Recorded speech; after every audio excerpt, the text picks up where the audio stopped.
Uma lúcida análise sobre os acontecimentos políticos com Henrique Prior.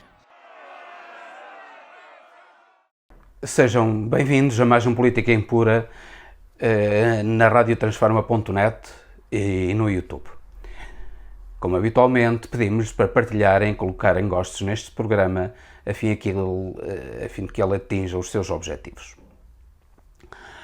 Começamos por falar de Portugal e da recessão que, em consequência da Covid, está a atingir o nosso país. Em julho, a recessão ultrapassou os 11%, tem vindo a subir desde março e espera-se o pior ao longo deste ano. Não só para Portugal, todas as economias a nível mundial, excetuando um pouco a China, sobretudo as economias da União Europeia, que são as que estão a sofrer mais com a pandemia, para além dos Estados Unidos. A recessão devia trazer aos políticos um sentido das responsabilidades e debaterem os problemas essenciais do país e não andarem a discutir a espuma dos dias, as insignificâncias, mas utilizarem este tempo para refletirem profundamente nas estratégias que o país deve ter no futuro para não só sair desta recessão, mas sair mais moderno e mais forte. Aproveitar para transformar esta desgraça numa oportunidade de fazer um outro país diferente, um outro país melhor. O governo lançou uma estratégia de investimento em que alega que o país vai ter uma alteração completa no seu paradigma económico em consequência desta nova aposta. Trata-se na aposta no hidrogénio. O hidrogénio permite a criação de novas energias não poluentes e, sobretudo, permite a criação, para além de energias não poluentes, antecipando até os objetivos de neutralidade carbónica que estão antecipados para 2050. Para além disso, permite algo também muito importante para o país, que é a poupança na importação de combustíveis fósseis, nomeadamente do petróleo. Portugal já avançou, embora curiosamente com críticas de alguns setores, já avançou no que toca à descarbonização na economia com o encerramento das centrais elétricas a carvão. Critica-se muito o facto de a central elétrica de Sines ser a mais eficiente da Península Ibérica a funcionar a carvão. No entanto, a verdade é que o seu encerramento é um passo importante para a utilização de energias renováveis e para a despoluição da atmosfera, que é algo que em que o país deve apostar seriamente. O problema da utilização da energia do hidrogénio é um problema que não é simples, é complexo e que é importante discutir. Mas discutir com seriedade e profundidade. Nomeadamente, os críticos do hidrogénio dizem uma coisa muito elementar. Estamos numa fase em que a tecnologia do hidrogénio é incipiente e, portanto, devíamos esperar para mais tarde para implantar essa tecnologia.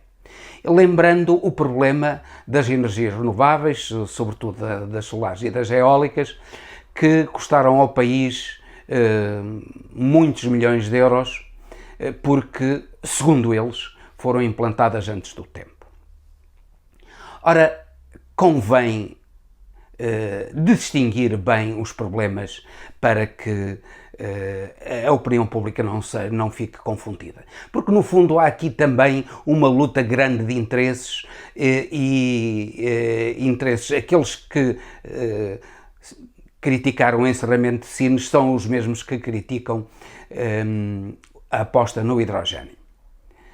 No fundo, é gente que, por uma razão ou por outra, beneficia dos negócios que estão a ser cada vez mais ultrapassados por tecnologias limpas, nomeadamente por aquilo a que o candidato à presidência dos Estados Unidos da América, Joe Biden, chamou o Green Deal, o Acordo Verde. Ora, esta política de descarbonização da economia e descarbonização do clima, para além de ser importante em termos climáticos, já é importante em termos económicos, porque faz renovar completamente o tecido económico.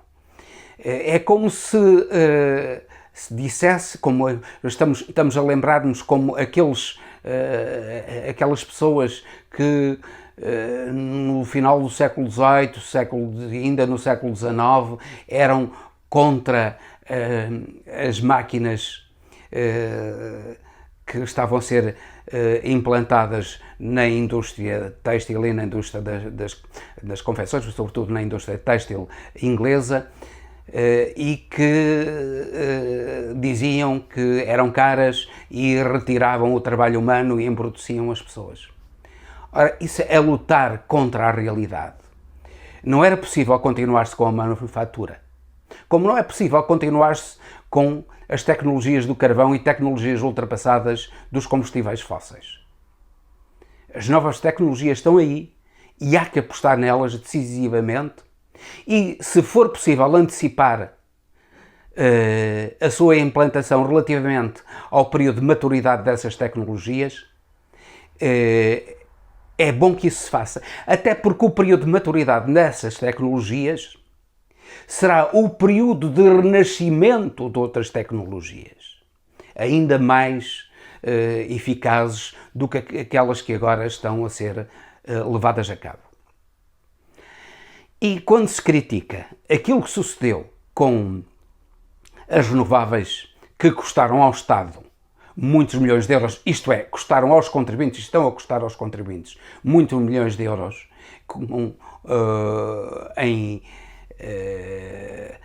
subvenções do Estado à EDP e no pagamento da fatura elétrica extremamente cara pelos portugueses, há que dizer o seguinte: esse negócio, que foi efetivamente ruinoso, não foi ruinoso exatamente pelas tecnologias, foi ruinoso pelos contratos, como foram ruinosos os contratos das autoestradas, como são ruinosos os contratos das pontes, porque há muita corrupção no meio disso. A corrupção está agora aí à luz do dia, com o julgamento de Mexia, com o julgamento do ex-secretário de Estado, a constituição de arguido de um ex-secretário de Estado. O problema que houve com as renováveis foi um problema de corrupção pura e simples, de falsificação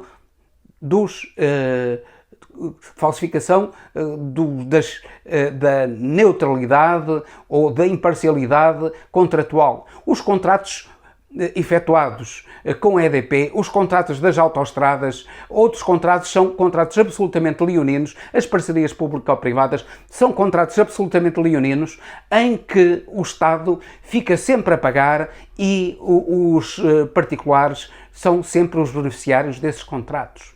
O problema não está nas energias, o problema está no tipo de contratos que se faz. E, se os contratos forem feitos honestamente, certamente que a tecnologia do hidrogênio, embora esteja no início, trará inúmeras vantagens para o país. Eu lembro o problema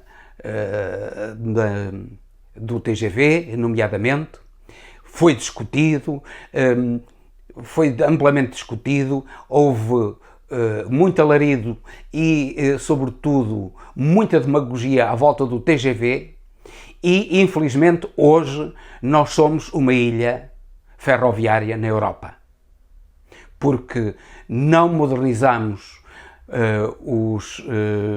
as nossas linhas férreas e precisávamos, mas com pão para a boca, de modernizar as nossas linhas férreas, nomeadamente implantar o TGV nas ligações à Espanha, que já tem TGV entre as principais cidades e com ligação por inúmeras partes de Espanha à Europa, e Portugal, por pura demagogia, por insensatez, decidiu não investir no TGV. Para a economia nacional, para a exportação de mercadorias, não para tanto para passageiros, não se justifica o TGV para passageiros, mas justifica-se plenamente o TGV para transporte de mercadorias.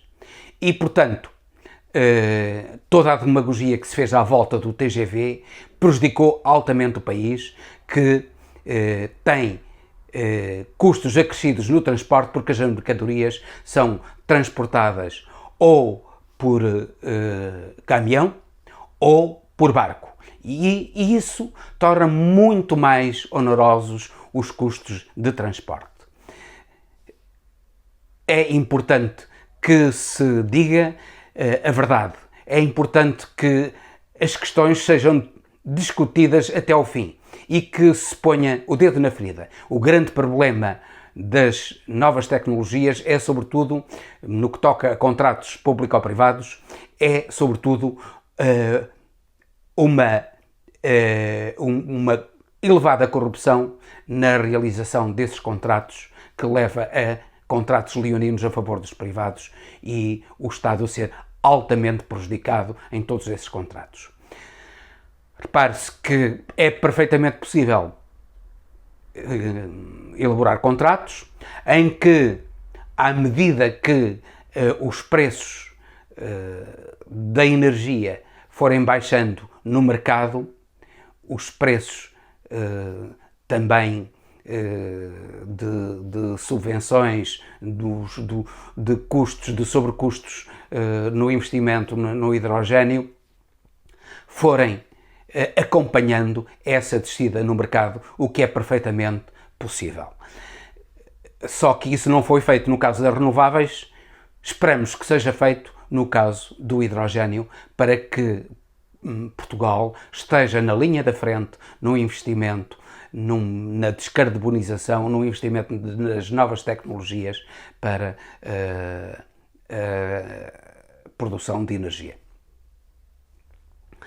E Portugal recebeu agora com surpresa esta onda que está a correr na Irlanda, através de uma proposta do Partido dos Verdes holandês, de sancionar as empresas holandesas que se desloquem para paraísos fiscais. Isto dá vontade de rir, porque se há paraíso fiscal na Europa, um deles é, sem dúvida nenhuma, a Holanda. Tem beneficiado altamente pelo facto de ser um paraíso fiscal, juntamente com o Luxemburgo, juntamente com a Irlanda. Tem feito dumping fiscal e tem beneficiado de impostos, particularmente no que toca a Portugal. São muitos milhões de euros de que a Holanda beneficia por as empresas do PSI 20, 18 em 20, isto é, as maiores empresas portuguesas estarem sediadas na Holanda e pagarem os seus impostos na Holanda e não em Portugal. É de saudar essa vontade da Holanda. É de saudar, claro que o primeiro-ministro Mark Rutte, que nós já bem conhecemos enfim, do seu caráter, apressou-se a pôr água na fervura e dizer que, bem, não pensem bem que é assim. Mark Rutte, atenção, Mark Rutte foi presidente da Unilever, juntamente com a Philips, a maior multinacional holandesa. Vejamos grande parte de produtos, por exemplo, os sabonetes Dove são da Unilever, passa publicidade. O primeiro-ministro Mark Rutte, ex-presidente da Unilever, e, portanto, eles transitam, os políticos transitam das empresas privadas para o setor público e, como é óbvio, gerem o setor público em favor das empresas privadas de onde eles vieram. Mark Rutte já veio dizer, atenção, calma lá, que isso não pode ser, até porque isso iria prejudicar certamente outras empresas holandesas, nomeadamente a Unilever. Mas beneficiaria muito Portugal. E é bom que esta questão seja colocada na mesa, mesmo por Portugal, dentro da União Europeia. A Holanda é um paraíso fiscal, está sempre a ser denunciada como paraíso fiscal, e esta sua saída, agora no que toca aos impostos e à fuga de empresas da Holanda para paraísos fiscais ainda mais paradisíacos do que a própria Holanda, é bom que seja devidamente explorada e que Portugal, dentro da União Europeia, bata o pé para se pôr termo a esta indignidade e este benefício ilegítimo que países como a Holanda, a Irlanda e o Luxemburgo beneficiam, e que depois vêm dizer que, afinal de contas, não são a favor de subvenções em consequência do Covid-19 porque os países do sul da Europa são gastadores, quando na realidade aquilo que se passa é que eles estão de barriga cheia precisamente porque grande parte das grandes empresas do sul da Europa estão sediadas na Holanda e pagam impostos na Holanda, os impostos que deviam pagar nos países do sul da Europa, concretamente em Portugal. Posto isto, vamos passar também, como habitualmente, para a América de Trump e para a luta que está a dar pela presidência dos Estados Unidos da América, que vai ter o seu epílogo nas eleições de 3 de novembro. Tivemos agora a Convenção Democrática. Joe Biden foi, como já era sabido, foi escolhido e aceitou ser candidato democrata à presidência dos Estados Unidos e, curiosamente, num momento terrível em que os Estados Unidos se aproximam dos 180 mil mortos por Covid-19, mais de 5 milhões de infectados, em que a economia está de rastros, curiosamente, Trump está-se a aproximar de Joe Biden nas sondagens. Estava a 11 pontos e agora está a 7. E porquê? Um apoiante de Trump pôs as mãos na ferida.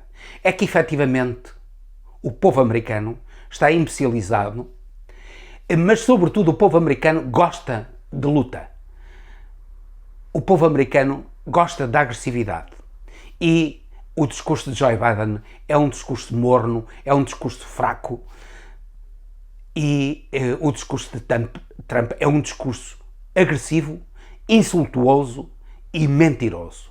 E as pessoas, quando veem um indivíduo agressivo e insultuoso, estão, nos Estados Unidos da América, muito propensas a aceitar a mentira. Repare que ele insulta, ele vai à baixeza de chamar a Biden sonolento, vai também e diz uma meia-verdade que, em grande parte, ele está na presidência devido à presidência de Barack Obama. E, efetivamente, isso é verdade. Isso é verdade, porque Barack Obama cometeu imensos erros no que toca não só à economia, à sociedade americana. Aquilo que ele melhorou não foi muito substancial, melhorou alguma coisa relativamente à administração Bush, mas não melhorou nada de substancial. Pelo contrário, em alguns casos, como por exemplo no que toca à questão da Síria, ele continuou, e ao Iraque, ele continuou a política de George Bush. E mais, ele continuou a aprofundar a financiarização da economia americana. Neste momento, 89% da economia americana, repito, 89% da economia americana é economia financeira. Isto significa que só 11% da economia americana é economia real. E só isto é que justifica esta manipulação completa da economia, que é a subida para níveis estratosféricos da Bolsa Americana. Na realidade, não há nada na América que permita acreditar que a riqueza, que a produção americana está a crescer. E que as empresas das novas tecnologias que estão no índice chamado Nasdaq, essas empresas das novas tecnologias estão a criar processos, a criar produtos de tal modo novos que justifiquem uma subida tão grande nas bolsas. O que na realidade está a suceder é que a economia americana é uma economia de casino que joga no virtual. Se a economia americana fosse para a realidade, o produto interno bruto dos Estados Unidos há muito tempo que era inferior ao produto interno bruto da China. Porque na realidade o produto interno bruto dos Estados Unidos é uma ficção, baseia-se sobretudo na finança, na riqueza financeira, nos ativos que são meramente virtuais, não tem correspondência nenhuma com a economia real. Na realidade, Barack Obama continuou a financiarização da economia, que se aprofundou nos seus 2 mandatos, e Trump, efetivamente, há que dizer a verdade, Trump tentou fazer recuar um pouco a financiarização da economia. Não libertar a economia da financiarização, mas fazer recuar o peso da finança na economia americana. E foi assim que ele prometeu, nomeadamente, fazer ressurgir a indústria automóvel, a indústria siderúrgica, a indústria do carvão. Curiosamente, todas indústrias completamente ultrapassadas. Ele não falou em investir no novo sistema de transportes. Ele não falou em renovar a rede de estradas e autoestradas. Ele não falou em renovar o sistema ferroviário. Ele falou para um mundo já completamente ultrapassado e sem possibilidade de regresso da economia industrial, que é o mundo do carvão. Nós estamos numa economia já pós-industrial e essa economia pós-industrial leva a que, se os países quiserem continuar na linha da frente e não se atrasar, eles têm de investir seriamente nas novas tecnologias, na renovação permanente, na revolução permanente das economias. Trump, pelo contrário, apelou demagogicamente à economia industrial, ao ressurgimento da economia industrial. Claro que falhou, como é óbvio, falhou redondamente. A indústria do carvão não renasceu, as minas não renasceram, a indústria automobilística americana não renasceu, a indústria siderúrgica americana também não renasceu. Nada daquilo que ele prometeu, ele fez. Nem sequer o muro para separar os Estados Unidos do México. Nem isso ele fez. No entanto, a sua demagogia está a permitir-lhe aproximar-se de Biden.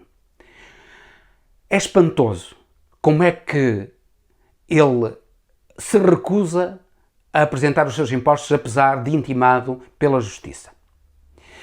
E recusa certamente porque tem, como os portugueses dizem, rabos de palha.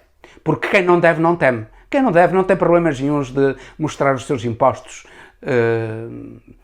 seja a quem for. Agora, Trump tem, porque ele sabe perfeitamente, nas suas declarações de impostos, há falsificações, há falcatruas, há crimes ali metidos. Veja-se, ele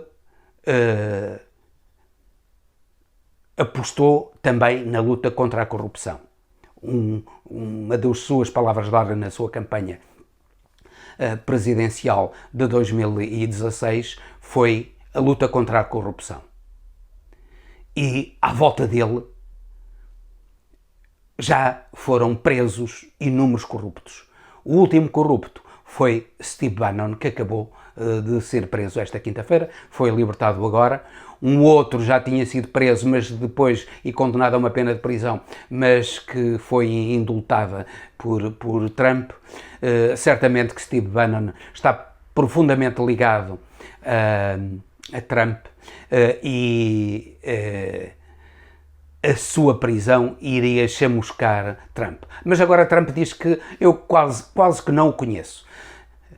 Quase que não conhece Steve Bannon, que foi o arquiteto da sua campanha em 2016 e foi, no fundo, o grande responsável pelo seu triunfo através de um sistema de mentiras, através da corrupção, nomeadamente que ele utilizou. Agora utilizou, fez um crowdfunding, isto é uma recolha de fundos, para construir um muro privado para a separação do México. O muro não foi construído e ele ficou com grande parte da massa.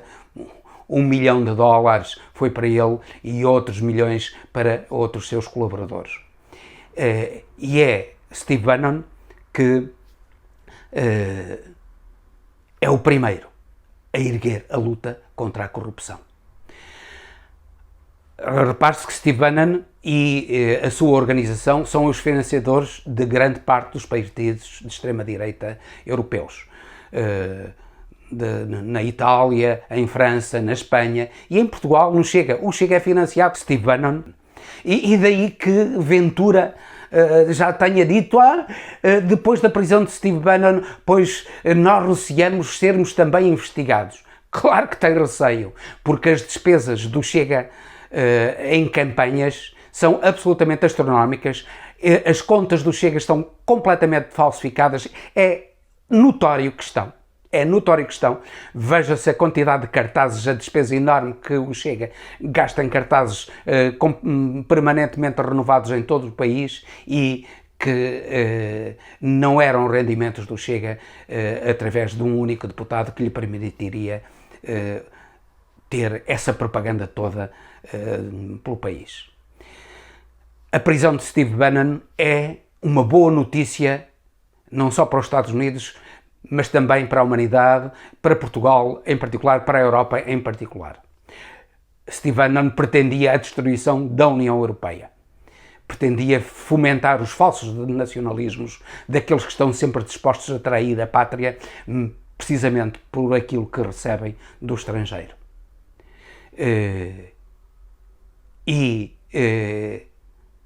Esperamos que realmente a prisão do Steve Bannon venha a ter consequências também para gente que está ligada ou que tem militantes que estão condenados por tráfico de droga, por nazismo, por racismo, por assassínio. O Chega tem lá dentro de si gente desse género. E são esses que fazem crescer o Chega, precisamente através da sua agressividade, que influencia aqueles que não gostam de pensar.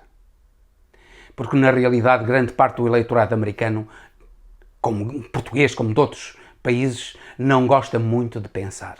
E num mundo em que há muito ruído na informação, pois as pessoas refugiam-se neste tipo de pensamento fácil, de palavras de ordem fáceis, de gente que, na realidade, quando tiver o poder, faz exatamente o contrário daquilo que diz combater.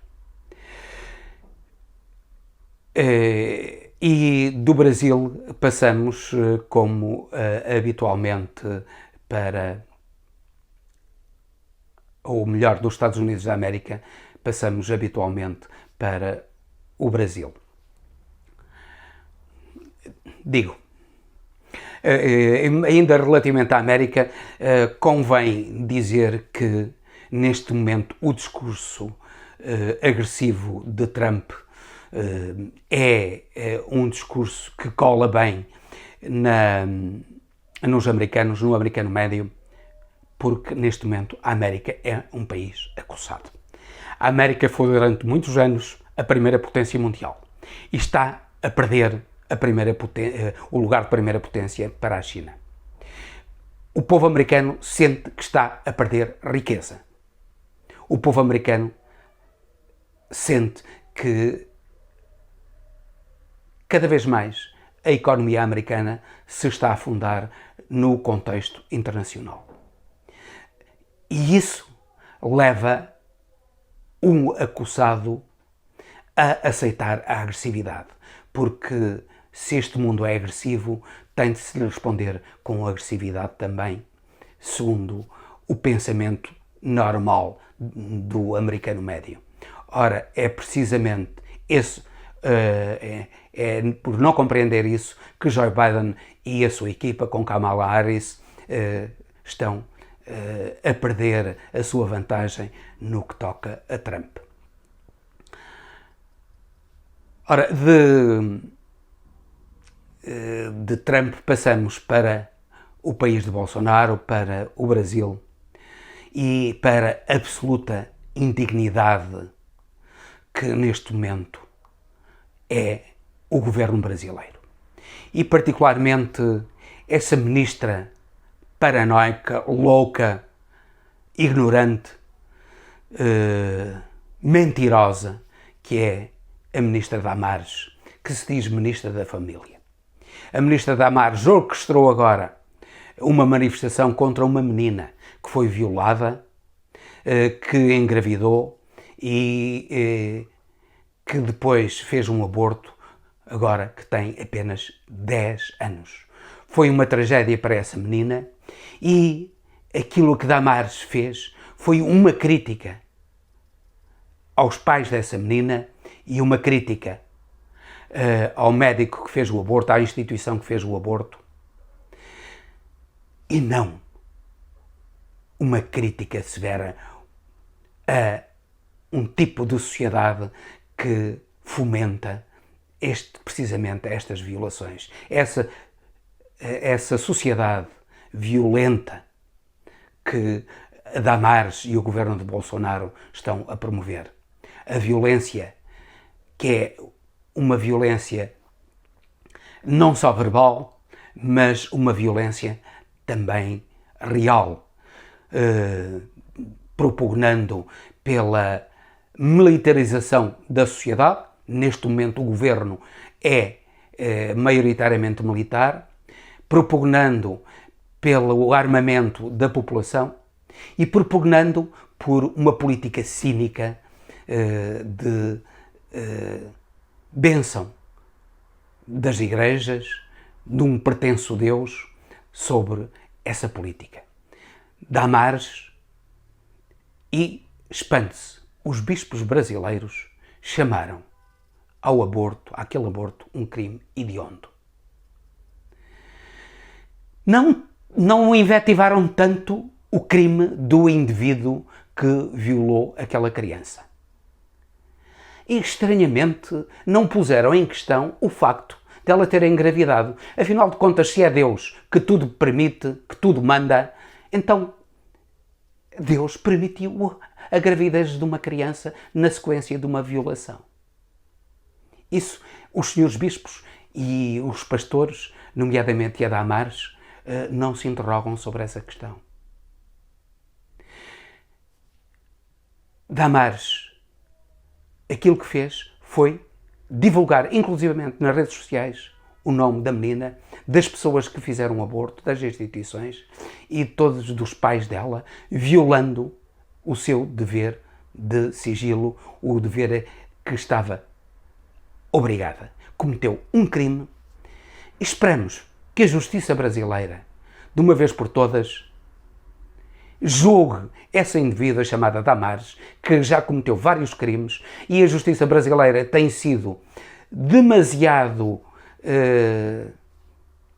condescendente com os crimes dessa indivídua e que, de uma vez por todas, leve a julgamento essa indivídua por este crime hediondo cometido contra uma criança. Aquela criança tinha todo o direito de não ter um filho. Não é legítimo que uma criança com 10 anos seja sujeita, seja obrigada por um fantasma religioso a ter um filho. Imaginamos toda a tragédia que não era para ela e para a família o facto de ela ter tido um filho e ter de criar um filho em consequência de uma violação. Mas Damares não se importa com isso. E os bispos brasileiros, infelizmente, também pelos vistos, não se importaram com isso. É lamentável. Isso demonstra até que ponto é que a sociedade brasileira, ou pelo menos uma parte dela, está moralmente destruída. Esperamos que aqueles que defendem o renascimento moral da sociedade brasileira lutem frontalmente contra estes crimes, estes sim, hediondos, das Damares, de alguns bispos brasileiros, para que o Brasil deixe de ser um país com uma liderança repugnante, como é o caso da liderança de Bolsonaro e dos seus ministros, incluindo esta Damares. E com isto termino, despedindo-me com amizade até ao próximo Política Impura, na radiotransforma.net, no YouTube, no Facebook e noutras redes sociais, pedindo-lhes que partilhem e que coloquem gostos neste programa a fim de que ele atinja os seus objetivos de reflexão e debate.